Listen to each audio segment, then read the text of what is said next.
Hundreds of people are being told to boil their water. In fact, some people have no water at all or having to have it delivered by fire trucks, just like this one. Yeah. Good evening. Thanks for joining us. I'm Kim Chapman. And I'm Josh Rowe. A water main break in McCaysville, Georgia has left some people in Copperhill, Tennessee stuck without a steady source of water. Alex George joins us now from Copperhill to show us how it's affecting businesses and when a solution could come. Alex.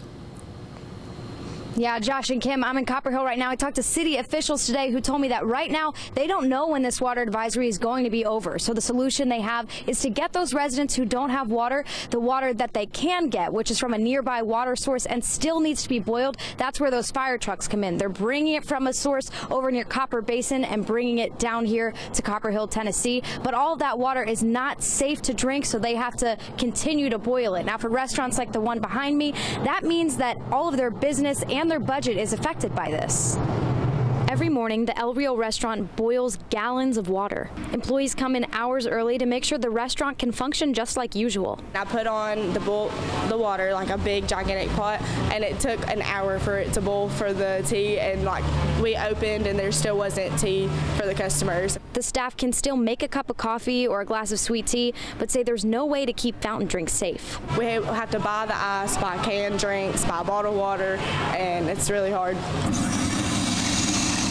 For the 7 days the advisory's been active, the owner says it's cost them time and money. But they say the worst part is that it's not the first time a boiled water advisory has affected them. And this is probably like the second or third time in the past couple months that it's happened. Todd Dilbeck, the water supervisor in Copperhill, says these water advisories come from problems that start with the source in McCaysville. Our source, which is the city of McCaysville over here, they've had several water breaks, and it's caused a crisis for both cities, actually.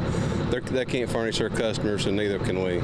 Now the city is experiencing a shortage of water. One of their tanks is completely dry, and these fire trucks are bringing new water from nearby sources. There's no water for approximately 150 customers right now. The tank is right over there. It's completely dry, and we don't have enough in this tank here yet to pump from this tank to that tank to furnish it. They're going to a fire hydrant next to Copper Basin High School.